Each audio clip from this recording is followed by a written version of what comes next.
we have some very interesting questions in the chat and I will get to those, but can I begin with two questions for all of you? One on the definition of external DI.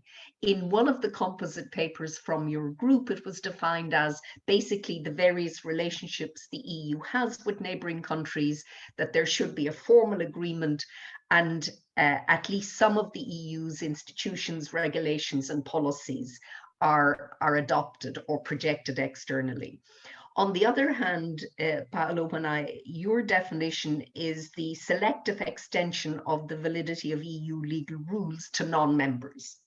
So I wonder, would all three of you give us your overall sense of what the concept of DI should include and whether or not it should be restricted to those states under Article 49 that could become members of the EU. In other words, EU membership is open to any European country. In other words, should we think of DI as a geographically limited concept, or as something that extends to any international agreement that the EU might have? So that's just one, just to get some discussion going on the definition. Secondly, on sovereignty, because it strikes me that the sovereignty practice of EU member states is to share and pool.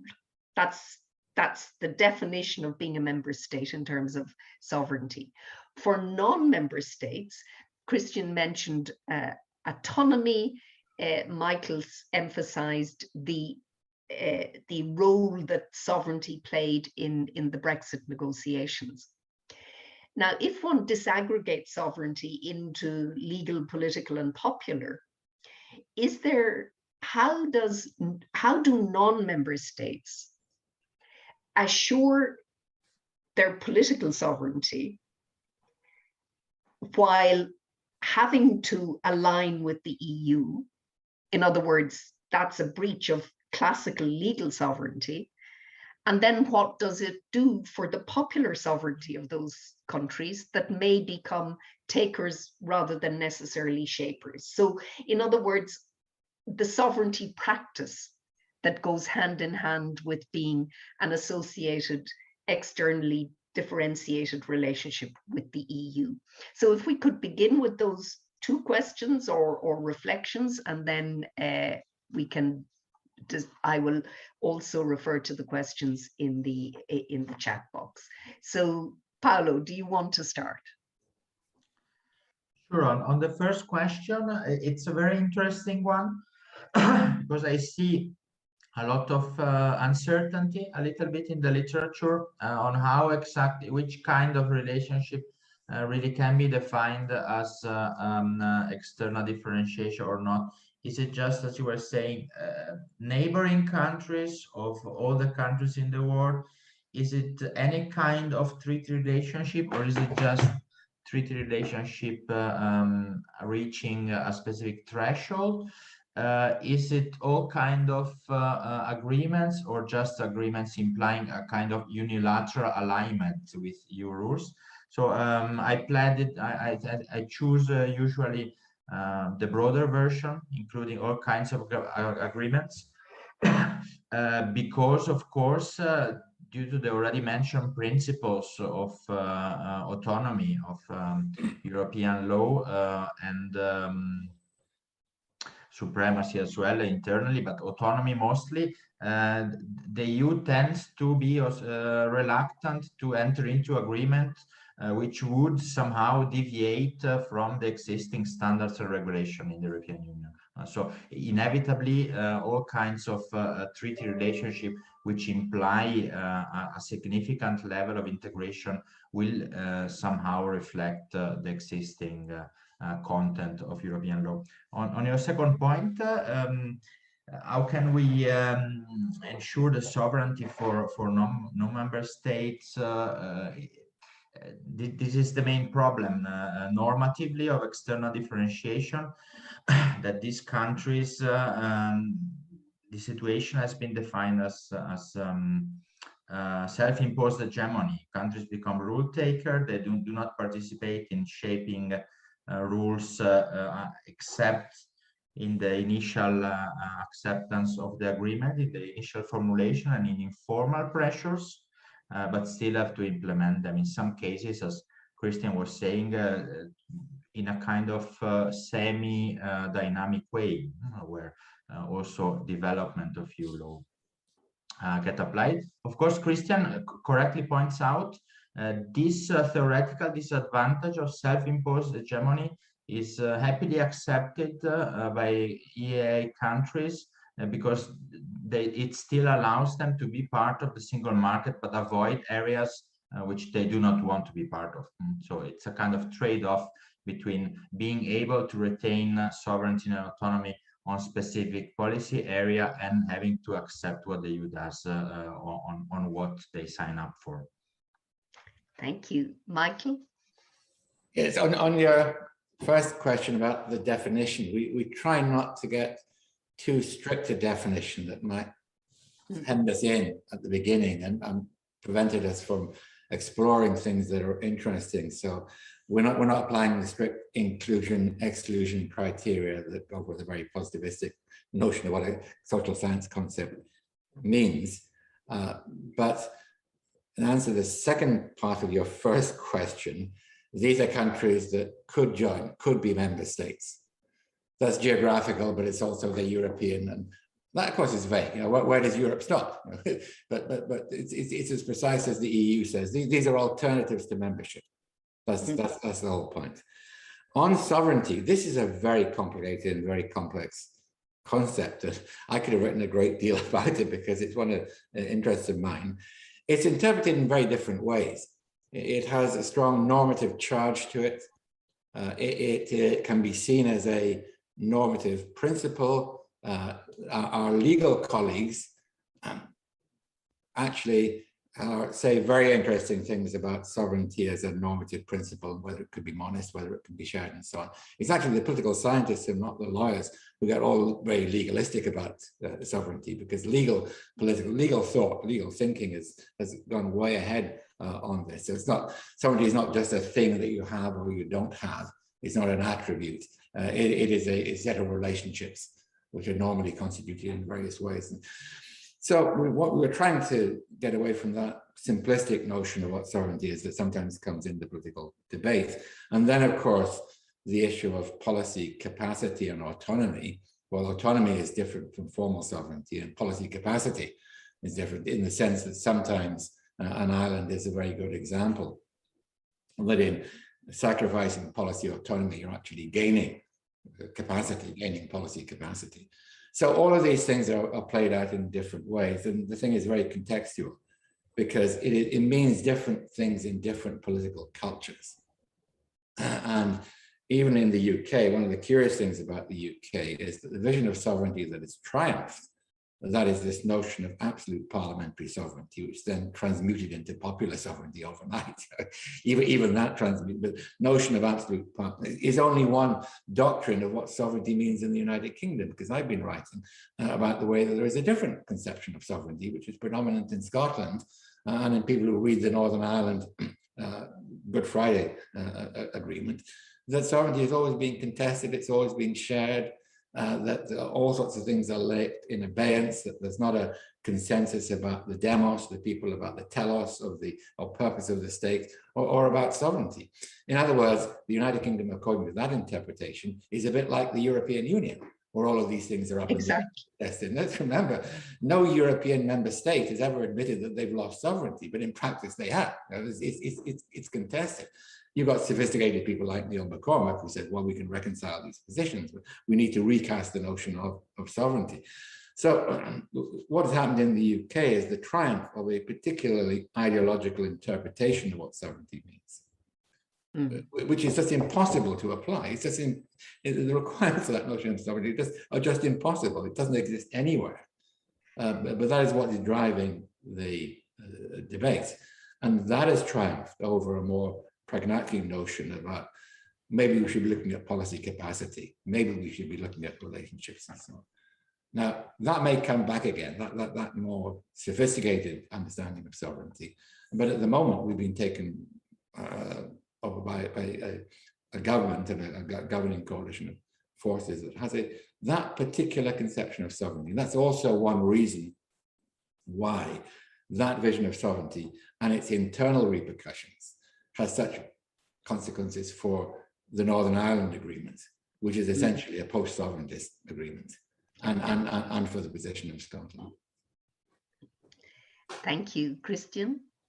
Yes, I think to the definition of external differentiated integration, I don't have much to add. It's also in the chat. Frank has already given a definition, and I don't want to challenge Frank's definition.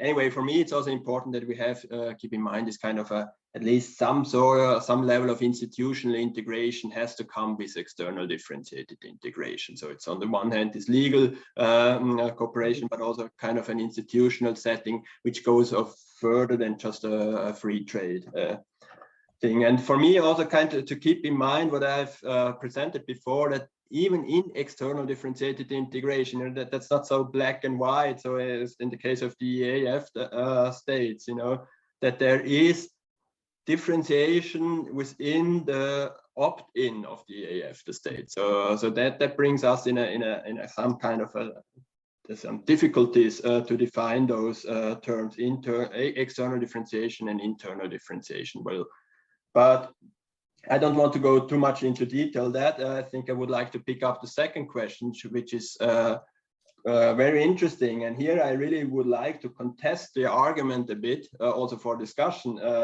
that the EA is a substantial loss of sovereignty. I don't see that that much. Obviously there is some kind of loss of sovereignty, but I would really doubt that this is kind of they still have a lot of autonomy, mainly because they really have learned to use their kind of inimportance for the EU, that it's not, it doesn't hamper, it doesn't have negative externalities for the internal market if the incorporation of an EU Act into the EA agreement is delayed. And this delay can be based on the complexity of the EA agreement, but it can also be intentionally delayed. For instance, the food law packet, Iceland has delayed for 10, 20 years. Other acts have been delayed for many, many years. And this gives them some kind of sovereignty back or autonomy back. I would like to prefer to use that term. But saying that they are not just decision takers, I would like to highlight that there are serious democratic deficits relating to the EA agreement. For me, it's mainly this executive dominance, so that there is no parliament involvement and or only ex post. And there is also a lack of transparency. There is there's a continuous spillover, but there's not clearly how far-reaching the integration of the EAF states is actually, and things like that. These are the challenges that we face. And yes, and we also have to keep in mind that the EA covers area where in the EU side is mainly decisions are taken mainly by by simple majority, and that's why it is also, we have to keep that in mind if we are talking about sovereignty. So even if they would be part of the EU, they don't have a veto power, especially because these are so small states, Norway, Iceland, and Liechtenstein. So we have to keep that a bit in mind when we are talking about takers and shapers. And my final word, this decision shaping. We shouldn't also, I think this is important for the EFTA states to bring them back some kind of autonomy, but it's also the main purpose of the decision shaping and the involvement of the EFTA states in the EU policy making is really to ensure that the incorporation process is efficient and that they have enough knowledge to ensure a good implementation after the EU Act is incorporated into the EA agreement. So this is not just an idea of sovereignty, this is also kind of making the internal market efficient and effective. Thank you. I'm now going to look to the chat to some of the questions because we've had a lot. So one for Paolo from Jim asking about Turkey, that has the emphasis on accession and the Turkish accession request. Has that in a way made the relationship more problematic in that it has shifted the focus to an endless debate on accession and not to the sort of pragmatic, concrete terms of cooperation? So that's then, if I go down, there was one to Michael. Do you see a growing estrangement between the EU and UK, or after the initial period of 2, 3, 5 years, a slow rebuilding of the ties in various kinds of opt-ins? And then a question to Christian, do you see any chance of the UK ever joining the EEA?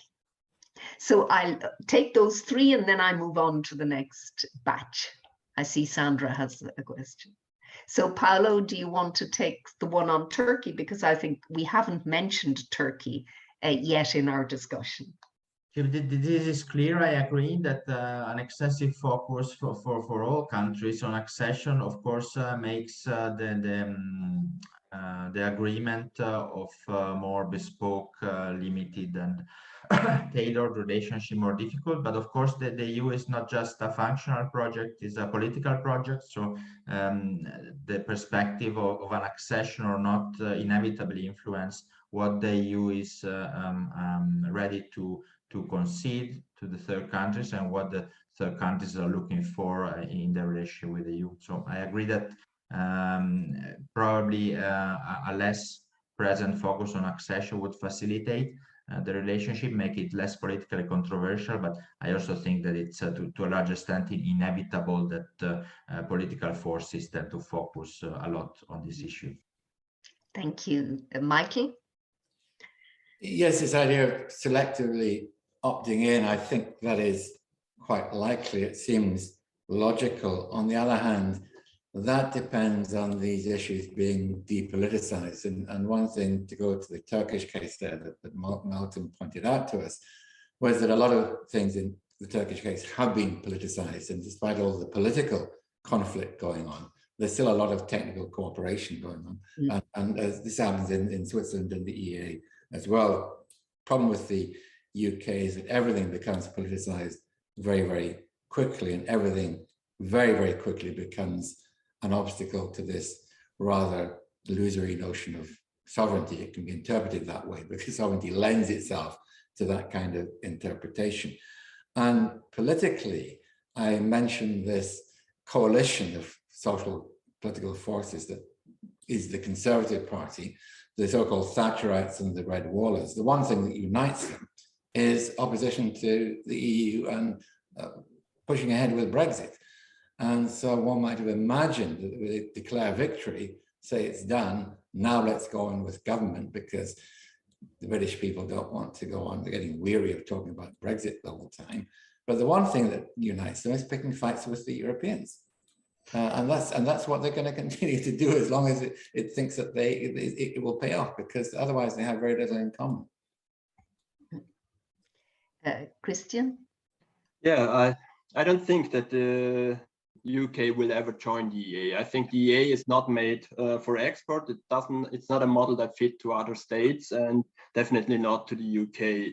I think if the UK would like to participate in the EU internal market, it would do that on a bilateral way and not on the model of the EEA agreement, because the EEA is this multilateral models which forces the EAFTA states or the EEA member states to cooperate and to have to speak with a single voice, and that makes it very complicated. And I would also argue that the EU cannot benefit from the advantages that I have mentioned before, the advantages of the EEA, because it's not a small state like Norway, Iceland, and Liechtenstein. So all that what I have argued before, that the EEA is not such a big loss of sovereignty, I wouldn't say that in the case of UK, because the EU would put much more pressure on the UK as a member of the EAFTA pillar than it puts on Iceland, Liechtenstein, or Norway. And so I think that's completely a different different calculation of what is a loss of sovereignty and not. And there is this possibility, or there might be this possibility to join. We have the Swiss case where it's you can get access to the internal market in a bilateral way. That was also the idea of this institutional framework agreement between Switzerland and the EU.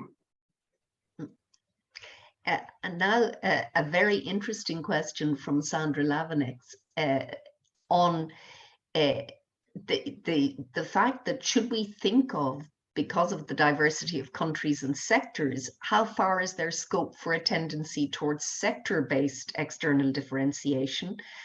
Schengen, the Energy Forum, is that one possibility in terms of external differentiation? So rather than unit country-led, it becomes sectorally driven. And I mean, there is a sectoral dynamic already in these relationships anyway, but could that trump the other, the unit, the geographical basis?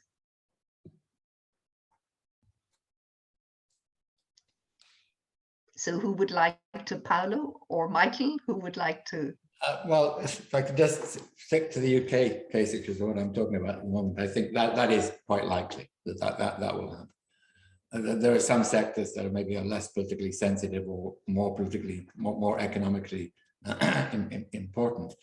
And there's some evidence from public opinion about this, although it's been clouded by Brexit. But in the old days, there was greater support for European integration in some sectors, including defense, actually, than there was in other matters. Environmental, for example, very little argument about that. So that's something that I would expect to develop in the UK, especially if the heat does go down on the Brexit debate. Paolo? It sure makes a lot of sense from a functional point of view, of the mutual interest of both partners.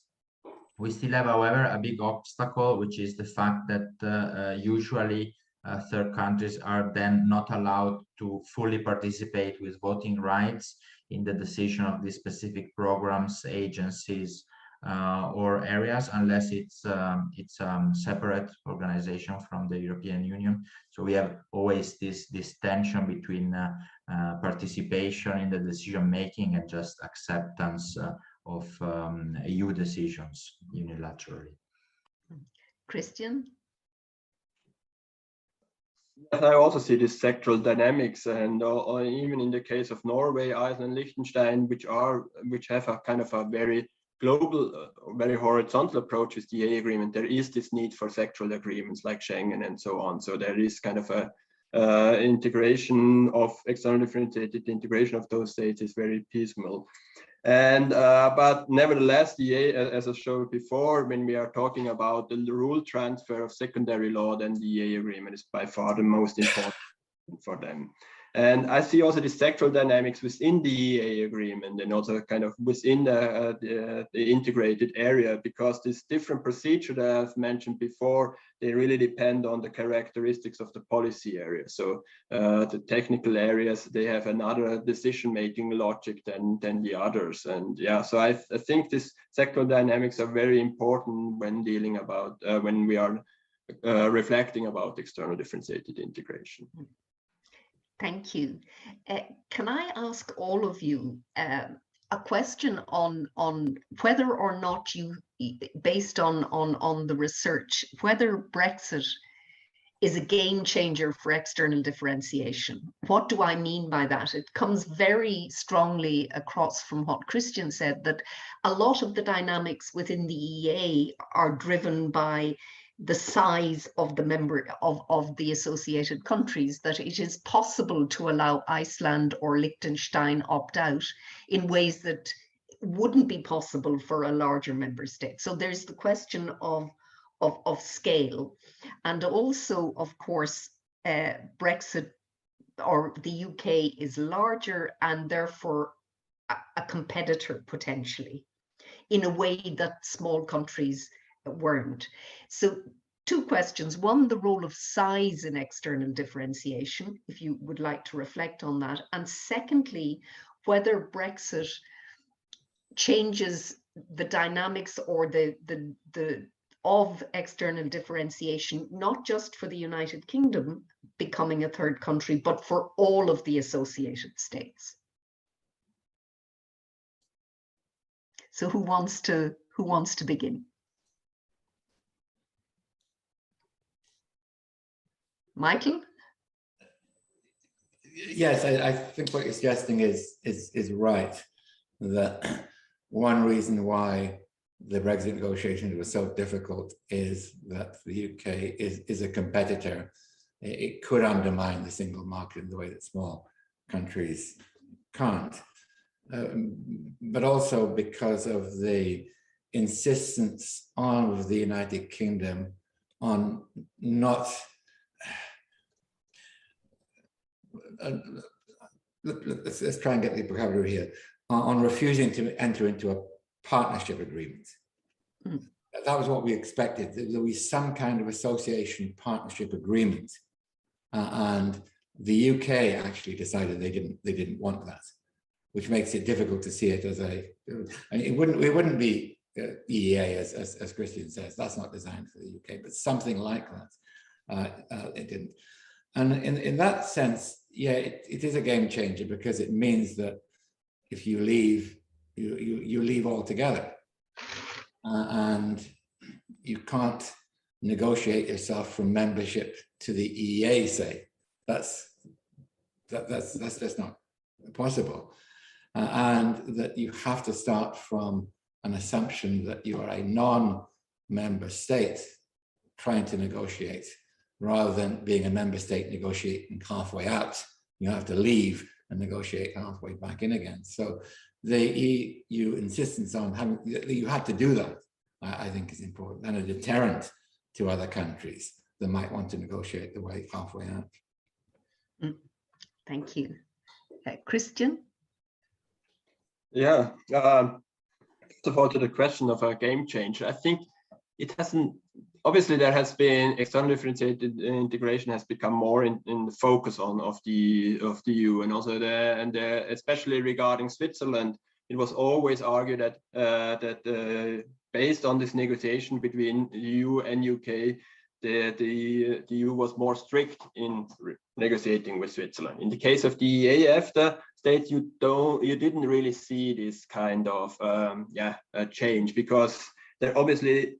The leeway was not that much. I think I would like to say that also, that they don't have that much opt-outs, as I said before, but there is some leeway for opt-outs for the EFTA states. I would like to be precise in this regard. Anyway, I think it could have come a game changer if it would have ended in an agreement that would provide more integration, because the EFTA states, obviously, and also Switzerland, they are interested in more integration that the EU and UK currently have agreed on. And for me, the real game changer would have been, regarding the EFTA states, would have been the institutional framework agreement between Switzerland and the EU, because this would have really made the kind of the condition of a bilateral way to join or participate in the EU internal market, and for me that would have been a game changer. And because in the EA agreement you really have this kind of multilateral approach with these two pillar structures, with the principle of speaking of one voice of the EFTA states, and this is something different than what would have been on the table with the institutional framework, not to the same extent, but still the idea was in that institutional framework agreement between Switzerland and the EU. And to the role of size, obviously that's clear that size plays an important role. First of all, that if there is something, if Liechtenstein gets this special rule on free movement of person, it does not have negative consequences of the EU internal market as such, because we are just simply too small for that. So there are no negative or limited negative externalities from small states to others. And on the other hand, small states sometimes simply lack the capacity to cope with the legislative dynamics of the EU. This is also the case for Iceland, which is much bigger than Liechtenstein, but still a very small state. And for them, there needs no more need for flexibility. And as you said before, the importance of the political importance and economic importance. So the role of size is definitely important. Thank you, Paolo.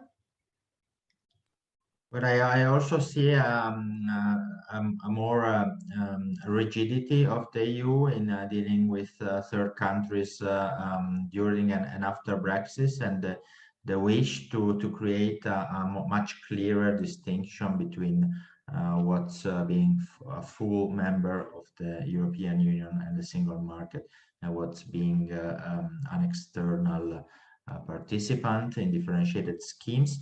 At the same time, for most accession countries, this is not really the issue. The main problem is the fact that we are in this situation of enlargement fatigue and strong resistances to their path of accession, and therefore they are forced somehow to evolve and to stay in a situation of external differentiation, whereas their actual first choice would be to have a credible membership path. Thank you. And I now will end with one question of my own, but also for you, if you've been watching the chat, John Eric Fossum analyzes the distinction between the politicization, depoliticization dynamics vis-a-vis the United Kingdom. And it's great to see John Eric join us this morning. He's leading our sister project, and we're working very closely together. In fact, I suspect at the end of all of our three big projects, if there is anything else to be done on differentiated integration, then we haven't really done we haven't really worked effectively. But John Eric's question is, how much depoliticization is necessary for effectively operating closely associated non-member state arrangements? And then my final question to all of you is, from the inside out, from the point of view of the EU, broadly, has the EU managed to protect its principles, the Interlaken principles on association agreements can't slow the EU down, the autonomy of decision-making, the autonomy of the legal system, and that balance between rights and obligations, which of course was so prominent in the Brexit negotiations. So we'll take you in order of presentation this time. So Paolo, over to you first.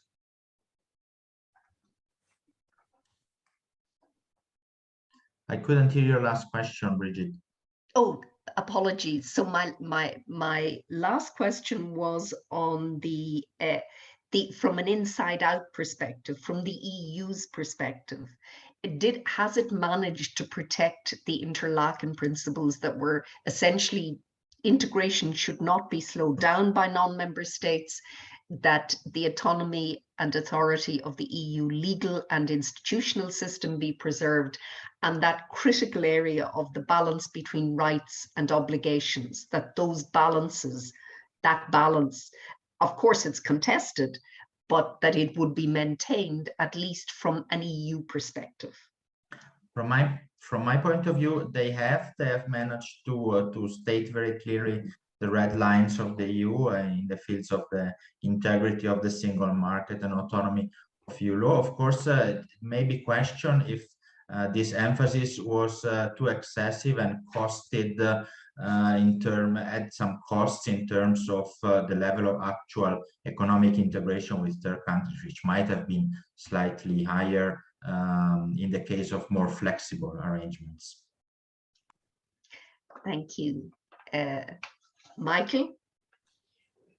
Yes, just on John Eric's point, I think that's absolutely right. In fact, I took that point from John Eric himself a while ago, that once you take membership off the table, then it becomes much easier to negotiate about other things and depoliticize them and present them as more technical things. as I mentioned before, that might be the future scenario for the UK if the oppositional parties agree not to pursue membership. That hasn't happened so far. But, and I think this was true to some extent of Sweden, but Brexit has caused a new political cleavage in the United Kingdom because it corresponds with all kinds of other cleavages, and it's become a proxy for all kinds of identitarian and populist issues that go well beyond Europe. And therefore, it's always going to come back again.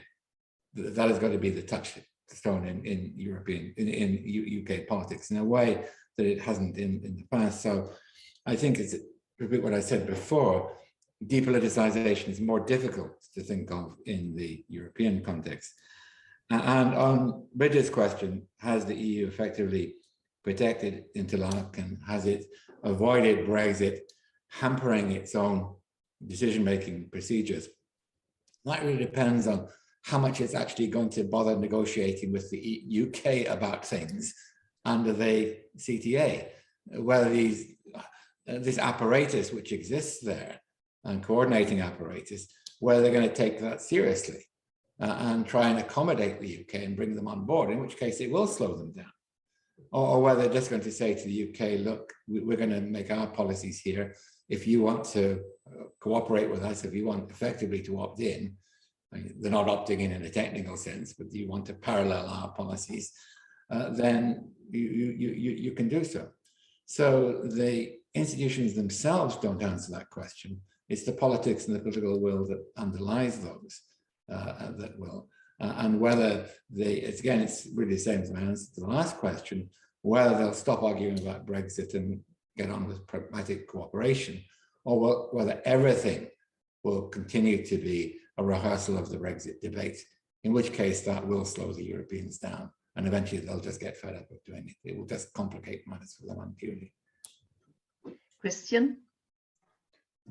Yeah, I also agree with Michael and Paolo that the EU could keep their Interlaken principles. Especially, I was surprised how consistent it was really regarding the autonomy of the EU decision making, to protect the autonomy to EU decision making. So even if the EFTA states are full member of an EU agency, if they contribute financially fully on that, they still don't have this kind of voting rights. And here they have different kind of ways how to define their access to EU policy making, but there is never this voting right on the table. And I'm a bit questionable, a bit unsure about the Swiss case. Here you can really say that this balance of rights and obligation, at least at the moment, is not really the case. So I think Switzerland has here a very favorable agreement, but it's not an agreement with a great future. So that's also that's probably also the reason why it doesn't have that great future. And I think more interesting is also the question of Jon Erik with the depolitization. I think, yes, depolitization is very important for an efficient process of external differentiated integration. As I've mentioned before, and I've also mentioned this executive dominance that is a key characteristic of the EEA agreement. And yes, this is also something which comes with the depolitization. And here it might be the Green Deal. Jon Erik and I have spoken on that earlier on this week. And for me, the Green Deal could be here a bit of a game changer of the EU, because it's unsure about its EEA relevance. So its EEA relevance can be negotiated all the time. Then on the one hand, it's something which is very important for the EFTA states domestically, for domestic politics, where they have where this left-right scale comes in, and also where the EFTA states also want to be policy shapers at the EU level. So I'm wondering whether this kind of depolitization will also work for how the Green Deal becomes part of the EEA agreement. And here, I'm looking forward what future will bring us. Thank you. And I think that's a wonderful issue to end on, because, of course, the Green Deal comes with a carbon border adjustment mechanism, which the EU hopes it doesn't have to implement.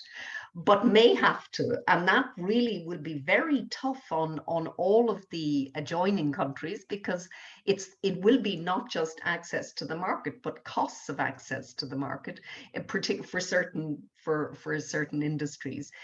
Can I thank all three of you for wonderful presentations and the way in which you engaged with all of the questions, and thank all of you who participated with us and who asked questions.